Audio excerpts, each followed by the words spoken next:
Hola, buen día. Mi nombre es Michelle Stevens. El día de hoy me dispongo a exponer el tema de los diversos conceptos incluidos dentro de las estrategias de intervención en psicología de la salud. Para comenzar, me gustaría comentarles que Kiffey y Blumenthal señalan que hay 5 principios básicos que deben contemplarse a lo largo de toda la evaluación en psicología de la salud. En primer lugar está la consideración de los comportamientos o fenómenos objeto de evaluación dentro de términos observables y mensurables, toda vez que esto sea viable.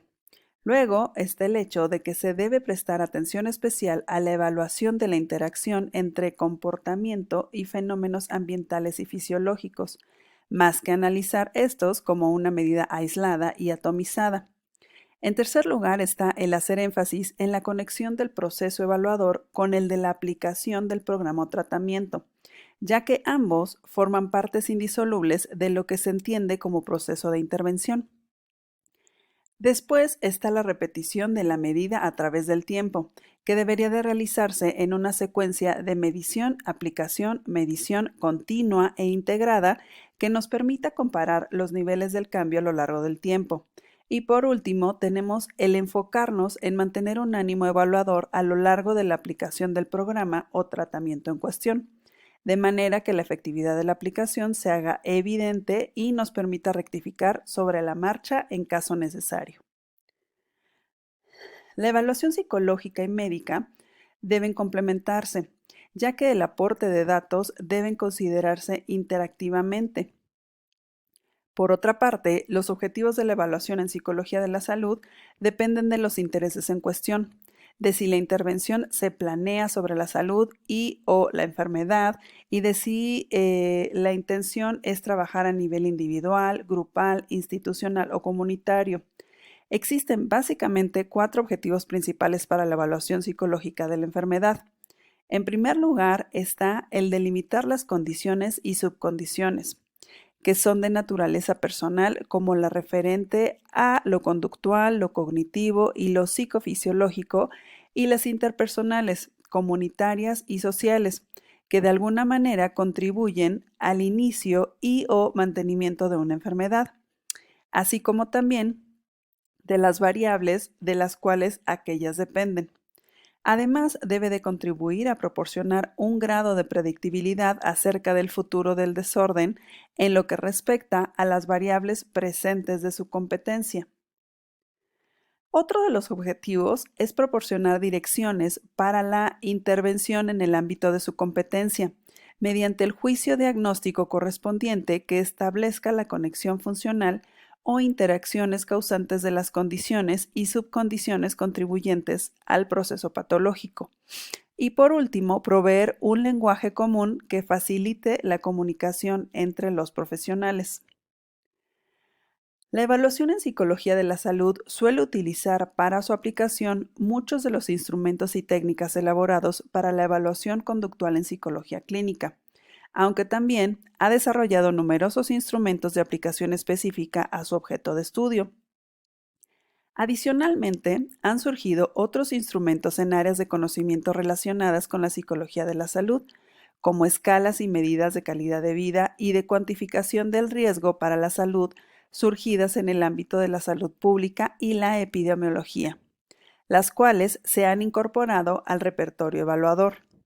La decisión sobre qué método, instrumento o técnica particular se va a emplear depende del tipo de información que se desea obtener, el tipo de objetivos que se quiere cubrir y las características propias del fenómeno a evaluar. De acuerdo a Caroli, la evaluación en psicología de la salud tiene 7 propósitos principales. En primer lugar está la clasificación, diagnóstico y predicción o prognosis, lo que funge como referencia para evaluar los objetivos de control de la enfermedad. Luego está el tratamiento y rehabilitación, que debe verse como una continuación natural del propósito anterior, ya que diagnóstico es la puerta de entrada que muestra las relaciones funcionales responsables del problema y señala qué interacciones terapéuticas podrían resultar adecuadas.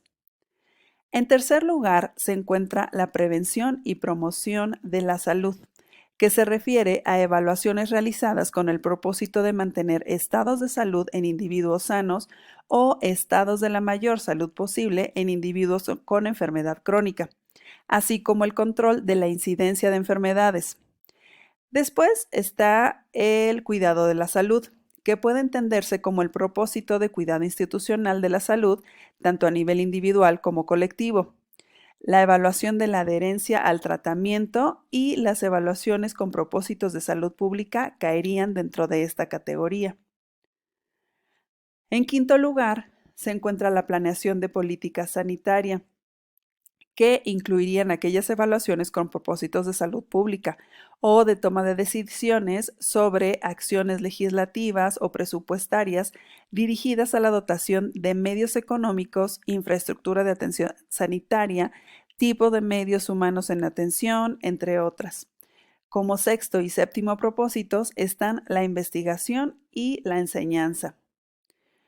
Con base en los propósitos anteriores, Caroli señaló un listado de objetivos de evaluación en psicología de la salud que podemos considerar como un planteamiento general que se puede desglosar en diversos objetivos más específicos.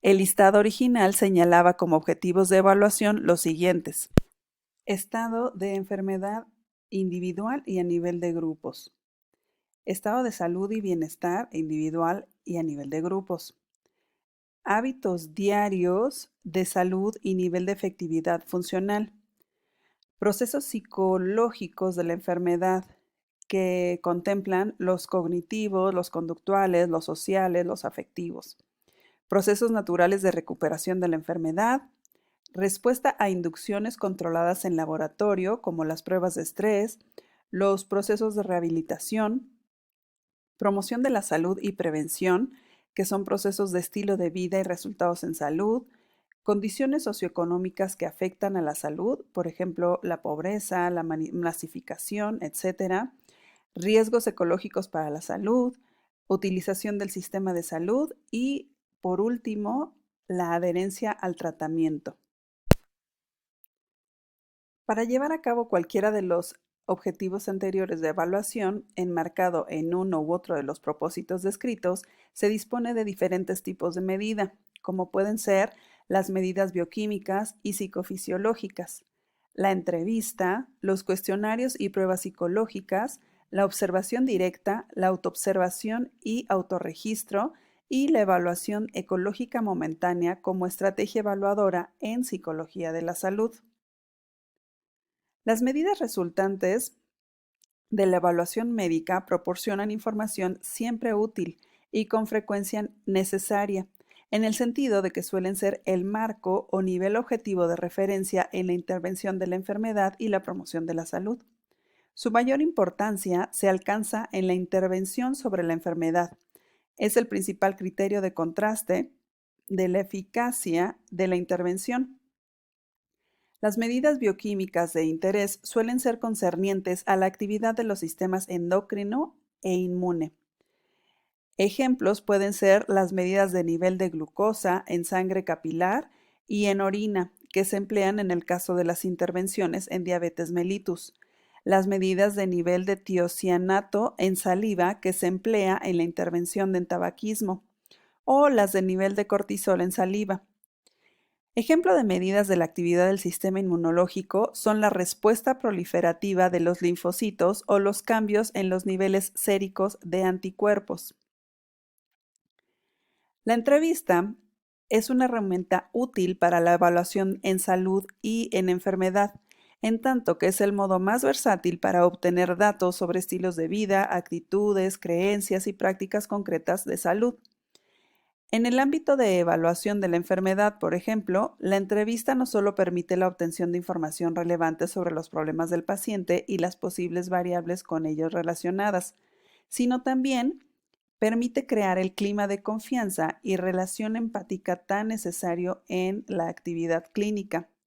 Por su fácil puesta en práctica y su gran versatilidad, es quizá el método más empleado en evaluación psicológica individual. Esta cumple diversas funciones. ya que es una forma de reunir información sobre la historia conductual del paciente. También sirve como método para especificar y definir los problemas que se tratarán. Es un método para identificar los factores de control del ambiente actual del paciente. Sirve como una muestra del repertorio de conducta del paciente. Es una oportunidad para compartir al paciente la manera en la que se abordará el problema. Y finalmente representa una oportunidad para establecer el reforzamiento social y lazos interactivos positivos con el paciente. En psicología de la salud se emplean muy diferentes pruebas y cuestionarios con diversos propósitos. El empleo de pruebas de personalidad, tanto con fines investigadores como clínicos, es frecuente, y lo es también el empleo de pruebas de inteligencia. Se han utilizado en intentos de relacionar personalidad y enfermedad y salud, tanto para precisar si ciertos tipos de personalidad implican una mayor o menor predisposición a enfermar, como para delimitar si existen o no personalidades específicamente propensas a desarrollar determinado tipo de trastornos. Un ejemplo es el cuestionario de salud comportamental elaborado por Millon, Green y Meagher, que permite evaluar en el sujeto hasta 8 diferentes estilos de personalidad, vistos también como estilos de afrontamiento, y 6 diferentes actitudes psicógenas consideradas como sentimientos y percepciones personales frente al estrés. Desde la perspectiva de la evaluación conductual, la observación directa ha sido reconocida como la técnica de evaluación preferida sobre cualquier otra, ya que proporciona datos sobre ocurrencias reales y naturales del comportamiento objeto de evaluación. Permite tanto el logro de una detallada descripción de tales comportamientos como de las condiciones de ocurrencia, antecedentes y consecuentes, a la vez que la obtención de datos sobre todos los parámetros necesitados como son frecuencia, duración, control estimular, latencia, etc.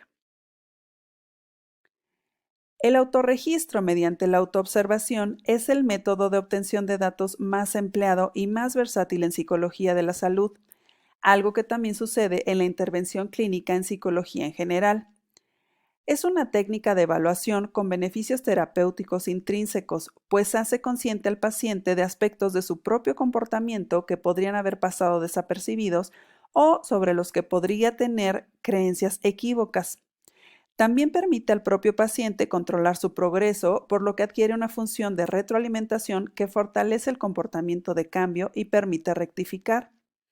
Otra de las ventajas es que se coloca el mayor énfasis sobre el control del proceso de cambio sobre el propio paciente, concediéndole así responsabilidad acerca de su propia conducta y su cambio o mantenimiento. La evaluación ecológica momentánea intenta sintetizar diversas recomendaciones o necesidades de adecuación de las formas de medida a los tipos de objetivos y la naturaleza de los fenómenos bajo estudio, habiendo sido elaborado al calor de la tradición de evaluación en contextos naturales. Persigue la obtención de medidas directas en el contexto cotidiano. Tiene 4 características principales. La primera es la medición de los fenómenos en el momento de su ocurrencia, pues mediante métodos de autorregistro instantáneo o sistemas portátiles de registro, se intenta evaluar la ocurrencia de los fenómenos de interés en el momento y el contexto concretos. La segunda es la exigencia de una cuidadosa temporalización en las medidas, en tanto que la necesidad de capturar los momentos y contextos relevantes obliga a emplear estrategias de muestreo que cubran las clases de eventos de interés en función del objetivo a evaluar. La tercera es que se necesitan un número elevado de observaciones repetidas, debido a que se necesita tener una mayor confianza, lo que da la mayor cantidad de toma de los registros. Y finalmente está que las medidas deben tomarse en los ambientes o contextos naturales para cada individuo. A continuación hablaremos sobre la evaluación del estado de salud y las escalas de medida de la calidad de vida. Una forma de evaluar el estado de salud de los individuos es el empleo de escalas o puntuaciones subjetivas de salud percibida. Esto quiere decir que el propio sujeto evalúa su estado de salud de acuerdo a una escala de valoración cualitativa. por ejemplo, excelente, buena, suficiente, pobre, o bien cuantitativa, en una escala del 0 al 10, por ejemplo. Sin embargo, la autoevaluación subjetiva no puede ser más que un indicativo muy grueso y aproximado del estado de salud, pues numerosos procesos tienen fases premórbidas asintomáticas. Por otra parte, este tipo de evaluaciones solo ofrece un índice muy general que necesita ser precisado. Una forma de hacerlo es emplear técnicas de autorregistro y autoobservación. Bradley y Bruce denominan diarios de salud a las formas más típicas de autorregistro para la evaluación de la salud. Otras formas de evaluar el estado de salud incluyen entrevistas estructuradas o no, en inventarios de salud, así como cuestionarios que evalúan el estado de funcionamiento general o particular del sujeto, como movilidad, autocuidado, independencia, actividades físicas y sociales, etc., y la frecuencia de utilización de los servicios médicos. La forma habitual de evaluar la presencia de comportamientos saludables ha sido mediante el autoinforme, a través de cuestionarios o entrevistas. El autoinforme provee datos sobre numerosos patrones de comportamiento a lo largo de periodos prolongados de tiempo y con un costo material y de tiempo muy pequeño. Una manera de fortalecer los datos obtenidos por autoinforme consiste en compararlos con los obtenidos mediante pruebas criterio, tales como algunos indicadores biológicos. Por ejemplo, pruebas de tiocianato para la contrastación de informes sobre no fumar, o de alcoholemia para contraste con el uso moderado de alcohol o la conducta abstemia. Determinaciones de colesterol y triglicéridos para informes sobre toma de grasas en la dieta. Determinaciones de glucosa para informes sobre conducta de adherencia en diabetes.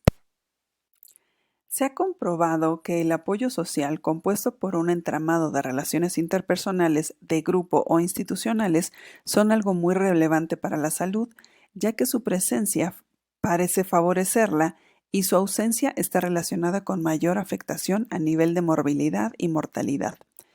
Para su evaluación existen algunos instrumentos, entre los cuales está el Arizona Social Support Interview Scale, escala de entrevistas sobre apoyo social, y el Inventory of Socially Supportive Behaviors, inventario de conductas sociales de apoyo, así como el Social Support Questionnaire, cuestionario de apoyo social, elaborado por Saracen y sus colegas. Para la evaluación de la calidad de vida tenemos el sistema de evaluación elaborado por Kaplan y Bush, que contiene 3 escalas que representan otras dimensiones del funcionamiento cotidiano. Estas son movilidad, actividad física y actividad social. Cada una de dichas dimensiones tiene varios niveles de funcionamiento o actividad, como pueden apreciarse en este cuadro. También tiene una lista de síntomas y problemas que pueden estar sufriendo la persona evaluada y el cálculo de la calidad de vida en función de la combinación resultante de la evaluación en los incisos anteriores. Como resultado, tenemos una compleja y sofisticada medida de calidad de vida que pretende ser capaz de evaluar en prospectiva el resultado de salud en función del estado de o calidad de vida en el momento del impacto del fenómeno o agente patógeno, a la vez que realizar una medición de la salud acorde con los elementos biológico, psicológico y social que se estima la forman. En términos generales, existen hasta 52 diferentes instrumentos referidos a la evaluación del estado de salud, del impacto de la enfermedad, la calidad de vida, el apoyo social, la satisfacción con los cuidados, entre otros aspectos. La evaluación de los patrones de conducta, variables de personalidad, tendencias comportamentales o estilos de vida que han sido categorizados como factores de riesgo para el deterioro de la salud, así como la evaluación de comportamientos más moleculares que han sido considerados como factores de riesgo, por ejemplo, el fumar, el sedentarismo, un consumo excesivo de grasas, sal o hidratos, abuso de alcohol o drogas, etc., al igual que la evaluación del estrés, ocupan un lugar central en la evaluación en psicología de la salud. En lo que se refiere a la evaluación del estrés, esta debe considerarse como un proceso multimedidas, En tanto, tres aspectos centrales del concepto de estrés deben ser evaluados: eventos estresantes, respuestas de estrés y estrategias de afrontamiento, y en sí mismos ya implican una notoria complejidad que obliga a una nueva diversificación de la evaluación de los estresores como acontecimientos vitales, como estresores menores o fastidios cotidianos, de la respuesta al estrés en su plano biológico y conductual, y de las estrategias de afrontamiento en sus diversas extensiones y posibilidades. La mayor parte de los instrumentos disponibles permiten obtener un índice general de la frecuencia de exposición a situaciones o contextos o actividades que resultan catalogadas como estresantes. Los instrumentos elaborados son escalas o cuestionarios que presentan al sujeto una serie preestablecida de posibles situaciones o actividades que hayan sido seguidas de una reacción de estrés a lo largo de un cierto periodo de tiempo. Son autoinformes retrospectivos. Otra forma de evaluación del estrés es el empleo de autorregistros, procedimiento que permite identificar las situaciones, el momento, la frecuencia y la intensidad del estrés, a la vez que las reacciones del individuo. Además, el empleo de autorregistros tiene otras ventajas, como una mayor implicación del sujeto en sus propios problemas y la posibilidad de que sea consciente de multitud de relaciones e interacciones. En cuanto a la evaluación de comportamientos de riesgo más específicos o singulares, la disponibilidad de instrumentos es abundante y la diversidad de técnicas empleadas en su evaluación alcanza prácticamente al espectro entero de las empleadas en psicología de la salud. Por ejemplo, en la conducta de fumar se evalúa la frecuencia, topografía e intensidad. Se han empleado medidas de naturaleza conductual y bioquímica, y se utilizan técnicas como cuestionarios, entrevistas, autorregistros, etc., buscando datos acerca de la ocurrencia de la conducta de fumar, de la motivación por fumar, seguir fumando o dejar de fumar, o de la autoeficacia o confianza en dejar de fumar o en mantenerse abstinente. Un aspecto de peculiares características dentro de la evaluación de la salud tiene que ver con la evaluación de los resultados de programas de promoción de salud y prevención de la enfermedad, desde la dimensión social bajo la que se aplican. Esto es, atendiendo a su efectividad en función del coste económico que suponen, el alcance de su impacto y la permanencia de sus logros. La evaluación de programas implica un proceso de medición a lo largo de la aplicación de una intervención y el seguimiento correspondiente, que permita responder a los interrogantes acerca de la idoneidad del programa para los objetivos previstos, de su accesibilidad a la población objetivo, de su coste en relación con sus beneficios y de la eficacia comparada de los varios métodos puestos en práctica. Para poder realizar la evaluación del programa es necesario identificar diversos componentes de dicho programa, como la intervención o tratamiento, que son las acciones que se lleven a cabo con el propósito de lograr el objetivo de salud que se persigue en el programa. Las unidades y contextos de aplicación, es decir, las personas, comunidades, poblaciones, instituciones, empresas o sociedades sobre las que se lleve a cabo la intervención. Y por último, las medidas de control de los resultados, que siendo el objetivo final de todo programa de promoción de salud y prevención de la enfermedad, es el control de los índices de morbilidad y mortalidad de la población, grupo o individuos elegidos para la intervención. Dentro de la evaluación en psicología de la salud, hay que considerar la fiabilidad y de la validez de las medidas, que se complica debido a las características especiales de los contextos clínicos y al hecho de que las personas a evaluar son seres humanos, inmersos en una crisis de salud que con frecuencia afecta y distorsiona profundamente sus niveles normales de funcionamiento. La fiabilidad de las medidas se puede asegurar mediante procedimientos de acuerdo entre observadores, medidas repetidas en los cuestionarios, pruebas psicofisiológicas o conductuales de contraste y la comparación de la consistencia intracuestionario en las respuestas de los ítems. Por otra parte, la necesidad de integrar los procesos de evaluación a los diferentes niveles que conforman la aproximación sociopsicológica que caracteriza a esta disciplina. También hay posibles fuentes de error en la medición psicofisiológica que incluye la afectación de las respuestas psicofisiológicas por las características personales del evaluador, los cambios en la reactividad fisiológica producidos por variables personales, tales como uso de drogas, la edad, el sexo, el ciclo menstrual, la actividad física previa, etc.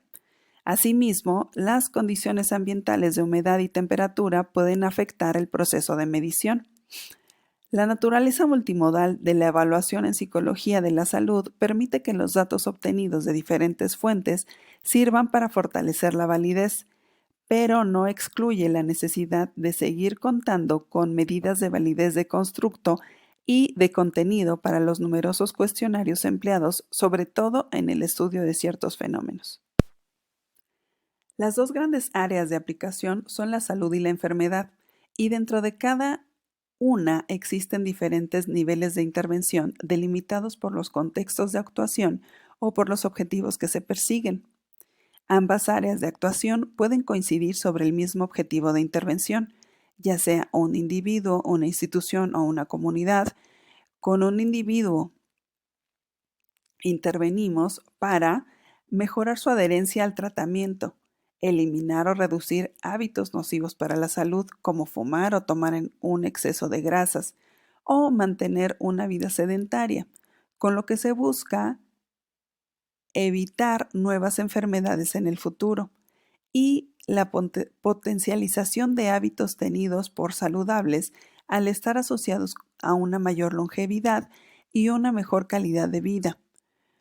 Una intervención en promoción de la salud al perseguir la extensión de la vida de este individuo hasta el límite de lo posible, dada su condición y en las mejores condiciones de calidad de vida alcanzables.